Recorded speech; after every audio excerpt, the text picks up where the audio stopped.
A group of people who've occupied land in Johannesburg's Marlboro Gardens is insisting they had no other choice but to build homes there. They're accusing local government of treating them unfairly.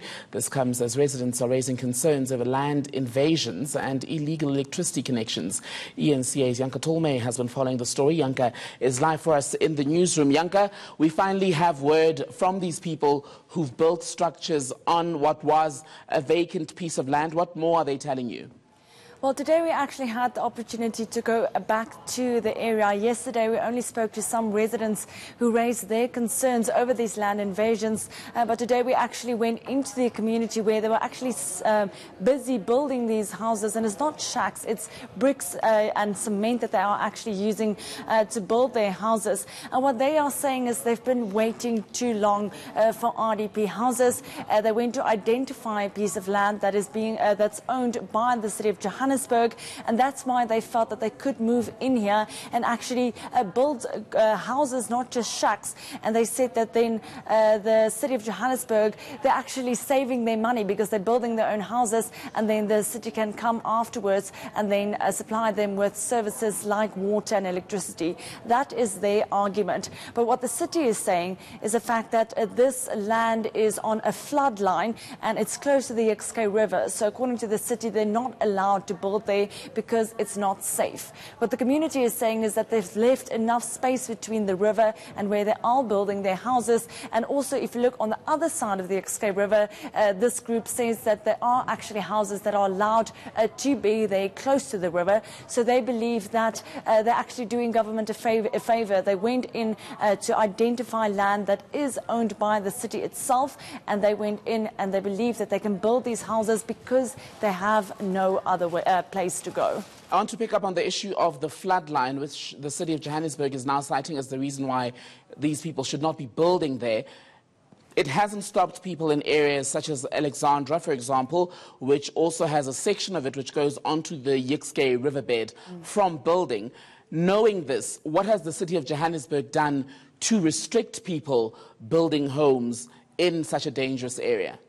Well, I think that's why the community says they feel that they are being treated unfairly, because it seems to be ignored in other parts of Johannesburg. But they're saying this specific community, their structures have been demolished more than once during this past year. And they're saying just on the other side of this same river, other places or other houses are still standing, and they've been there actually for years. What the MMC or the housing department has said, because they did go with me to visit the area today, and they said that they will have to look into different options where they can move these people. They maintain that this piece of land is not fit for housing or for occupation because it is a problem that can arise further in the future if it does rain heavily, if they have any other sort of disasters in the areas. So for them, they are saying that these people can't be there, but it seems to be quite different if you look at other parts of the river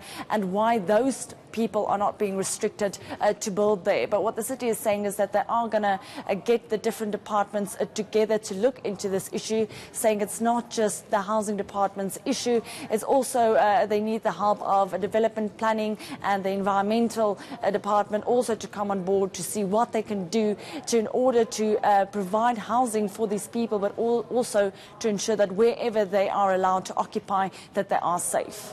What happens then in the interim, because the people of Marlboro Gardens aren't happy with this new arrival of people, and the city is obviously going to spend quite a bit of time trying to find a solution that's going to make everyone happy? Well, I have to be honest, the situation is quite tense in the area at this stage. When I spoke to some of the residents yesterday, they said that they are living in fear.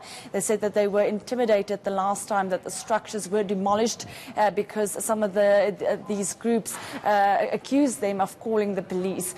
When I did ask one of the community leaders about this, he said that after the last time, or after in November around when the structures were demolished, obviously those are people's last money that they put put into these houses, and they were obviously angry and hurt when these structures were demolished, because they also lost money and they had nowhere else to go. So there was some angry residents, and there were rumors going around that they were going to petrol bomb some of the houses. But what the community is saying, or the land occupiers are saying, is the fact that they actually do want to live in peace with the residents in Marlboro Gardens. They want to sit down and speak about the specific grievances. They're also saying it's not all of them that are illegally connecting to the electricity. Some of the houses that we saw today, they are not connected to either water or electricity. So we're going to have to keep a close eye on what is going to happen going forward. I do understand the Johannesburg Metro Police Department is meeting with their legal team